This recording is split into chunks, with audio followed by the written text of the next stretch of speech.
राधे कृष्ण दोस्तों, वैष्णवी वृंदावन चैनल में आपका स्वागत है। आज मैं आपको कार्तिक महात्म्य कथा का छठा अध्याय सुनाऊंगी। नारद जी बोले, जब 2 घड़ी रात बाकी रहे तब तुलसी की मृत्तिका, वस्त्र और कलश लेकर जलाशय पर जाएं।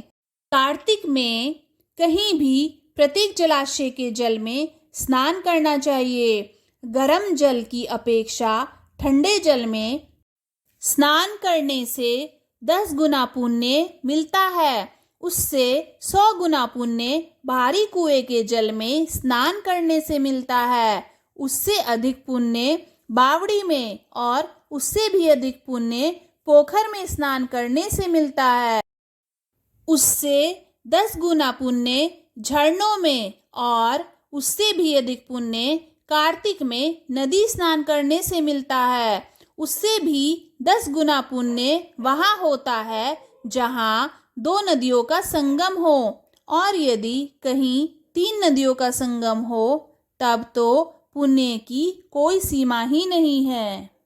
स्नान से पहले भगवान का ध्यान करके स्नानार्थ संकल्प करना चाहिए। फिर तीर्थ में उपस्थित देवताओं को क्रमशः अर्घ्य, आचमनीय आदि देना चाहिए।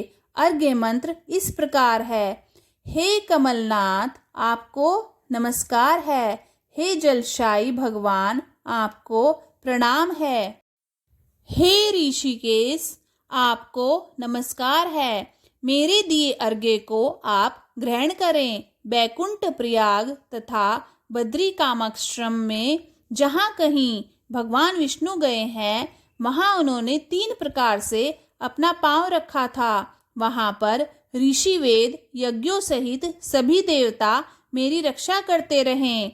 हे जनार्दन, हे दामोदर, हे देवेश, आपको प्रसन्न करने हेतु मैं कार्तिक मास में विधि विधान से ब्रह्म मुहूर्त में स्नान कर रहा हूँ।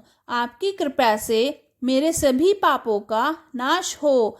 हे प्रभु, कार्तिक मास में व्रत तथा विधि पूर्वक स्नान करने वाला मैं अर्घ्य देता हूँ। आप राधिका सहित ग्रहण करें।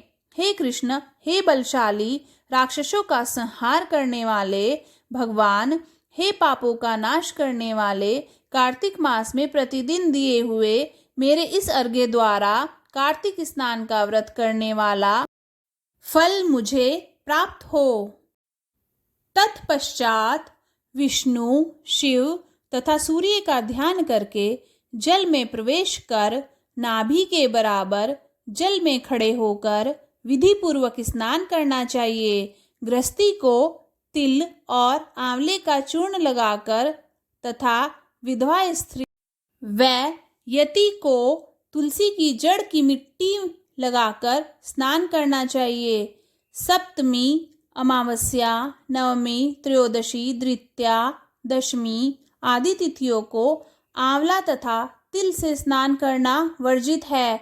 स्नान करते हुए निम्न शब्दों का उच्चारण करना चाहिए: जिस भक्ति भाव से भगवान ने देवताओं के कार्य के लिए 3 प्रकार का रूप धारण किया था, वही पापों का नाश करने वाले भगवान विष्णु अपनी कृपा से मुझे पवित्र बनाएं। जो मनुष्य भगवान विष्णु की आज्ञा से कार्तिक व्रत करता है, उसकी इंद्रादि सभी देवता रक्षा करते हैं। इसलिए वह मुझको पवित्र करे। बीजों, रहस्यों तथा यज्ञों सहित वेदों के मंत्र, कश्यप आदि ऋषि, इंद्रादि देवता मुझे पवित्र करें। अदिति आदि सभी नारियां, यज्ञ, सिद्ध, सर्प और समस्त औषधियां वे तीनों लोकों के पहाड़ मुझे पवित्र करें। इस प्रकार कहकर स्नान करने के बाद मनुष्य को हाथ में पवित्री धारण करके देवता, ऋषि, मनुष्यों तथा पितरों का विधि पूर्वक तर्पण करना चाहिए। तर्पण करते समय तर्पण में जितने तिल रहते हैं, उतने वर्ष पर्यंत व्रती के पितृगण स्वर्ग में वास करते हैं। उसके बाद व्रती को जल से निकलकर शुद्ध वस्त्र धारण करने चाहिए। सभी तीर्थों के सारे कार्यों से निवृत्त होकर पुनः भगवान विष्णु का पूजन करना चाहिए। सभी तीर्थों के सारे देवताओं का स्मरण करके भक्ति पूर्वक सावधान होकर चंदन, फूल और फलों के साथ भगवान विष्णु को फिर से अर्घ्य देना चाहिए। अर्घ्य के मंत्र का अर्थ इस प्रकार है। मैंने पवित्र कार्तिक मास में स्नान किया है। हे विष्णु, राधा के साथ आप मेरे दिए गए अर्घ्य को ग्रहण करें। तत्पश्चात चंदन, फूल और तांबूल आदि से वेद पाठी ब्राह्मणों का श्रद्धापूर्वक पूजन करें और बारंबार नमस्कार करें। ब्राह्मणों के दाएं पांव में तीर्थों का वास होता है, मुंह में वेद और समस्त अंगों में देवताओं का वास होता है। अपने कल्याण की इच्छा रखने वाले मनुष्य को इनका न तो अपमान करना चाहिए और न ही इनका विरोध करना चाहिए। फिर एकाग्रचित्त होकर भगवान विष्णु की प्रिय तुलसी जी की पूजा करनी चाहिए। उनकी परिक्रमा करके उनको प्रणाम करना चाहिए। हे देवी, हे तुलसी, देवताओं ने ही प्राचीन काल में तुम्हारा निर्माण किया है और ऋषियों ने तुम्हारी पूजा की है। हे विष्णु प्रिया तुलसी, आपको नमस्कार है। आप मेरे समस्त पापों को नष्ट करो। इस प्रकार जो मनुष्य भक्ति पूर्वक कार्तिक व्रत का अनुष्ठान करते हैं, वे संसार के सुखों का भोग करते हुए अंत में मोक्ष को प्राप्त करते हैं।